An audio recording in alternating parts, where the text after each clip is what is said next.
નર્મદામાં મનસુખ વસાવાએ નારાજ હોવાની વાતોને ફગાવી છે। સંસદ શરૂ હતી એટલે ત્યાં હતો। શ્રી વિપક્ષે નારાજ હોવાની ખોટી અફવા ફેલાવી હોવાનો તેમણે આરોપ લગાવ્યો। મારો હાથ કાપશો ને તો પણ લોહીમાં ભાજપ ભાજપ જ હશે।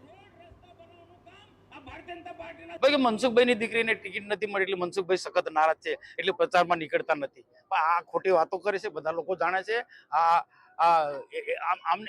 એમને અમારા છે બીજો કોઈ પ્રચાર કરવાનો બીજા કોઈ મુદ્દા નથી એટલે આવી ખોટી ખોટી વાતો કરે। મનસુખભાઈ ક્યારે નારાજ ના હોય। મનસુખભાઈને પાર્ટીએ ઘણું બધું આપ્યું છે અને આવનારા દિવસોમાં મારું લોહી હાથ કાપશે ને તો પણ ભાજપ જ મારું લોહી ટપકશે। મારી દીકરી કેપેબલ હતી, ગણપતભાઈને ખબર હતો, ઘનશ્યામભાઈને ખબર હતી અને ઘનશ્યામભાઈ કીધું કે અમે બધા કામ કરીશું, પણ પાર્ટી પોલિસી છે ભાઈ, પાર્ટી પોલિસીમાં એને ટિકિટ ના મળી તો આજે મારી દીકરી આજે પ્રચારમાં નીકળે છે। આજે હું 5 દિવસ બહાર હતો, કેટલાક લોકો એવો પ્રચાર કર્યો મનસુખભાઈ બહાર છે। અરે પાર્લામેન્ટ ચાલતું હતું, કાલે સવારે જ આવ્યો।